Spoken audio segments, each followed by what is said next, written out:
Benjamin Franklin was one of the most practical people who ever lived. Inventor, scientist, diplomat, printer, statesman, yet among all his experiments with electricity, bifocals, and lightning rods, perhaps his most unusual obsession had nothing to do with laboratories. It had to do with opening a window. Franklin believed that human beings needed fresh air with almost religious conviction. At a time when much of Europe feared night air and believed open windows invited disease, Franklin argued the opposite. He insisted that stale indoor air, not fresh outdoor air, was often the greater danger. His solution was simple: open the window. He practiced what he called air baths. Rather than immersing himself in water, Franklin would sit completely naked in front of an open window for half an hour or more, reading, writing, or simply thinking while cool morning air flowed over his skin. He described these sessions matter-of-factly in letters, seeing nothing embarrassing or eccentric about them. To him, they were simply another form of hygiene. Many of his contemporaries, however, found the practice ridiculous. Imagine the spectacle. One of the most famous men in the American colonies sitting unclothed before an open window because he knew the morning breeze was good medicine. Franklin's confidence bordered on the scandalous, but Franklin possessed a remarkable willingness to trust careful observation over conventional wisdom. He noticed that people who spent time outdoors often seemed healthier than those contained to stuffy rooms.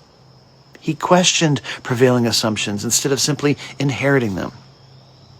He turned out to be surprisingly close to the truth. Today we know that modern buildings often contain air more polluted than outside. Ventilation reduces the concentration of viruses, bacteria, carbon dioxide, volatile organic compounds, and countless microscopic particles that accumulate in enclosed spaces. Public health experts now recognize fresh air and ventilation as central components of preventing respiratory illness. We also understand something Franklin could not have measured. Time outdoors changes the chemistry of the body. Exposure to sunlight regulates circadian rhythms, improves sleep, and supports vitamin D production. Trees release compounds called phytoncides that appear to influence immune function. Contact with natural environments lowers cortisol, reduces blood pressure, calms the nervous system, and improves attention. Even simply seeing green landscapes measurably reduces physiological markers of stress. The breeze Franklin loved turns out to carry far more than moving air. It carries restoration. Of course, Franklin was not the first person to believe this. Long before microscopes and randomized clinical trials, many spiritual traditions had already built outdoor practice into the heart of religious life. Jesus repeatedly withdrew to the mountains, lake shores, and wilderness places to pray. The Buddha awakened beneath a tree and taught in forests and groves. Hindu sages sought wisdom in forests they regarded as sacred classrooms. The Celtic Christians developed a spirituality in which wind, sea, stone, and sky became companions in prayer. Indigenous peoples across the world have long understood that the land itself participates in healing. They arrived there by paying attention, not through laboratory instruments, but through centuries of careful observation. Science asks, what happens? Spirituality often asks, what does it feel like to live in right relationship? Now, sometimes they travel very different roads toward remarkably similar destinations. Perhaps that is because human beings are not separate from nature.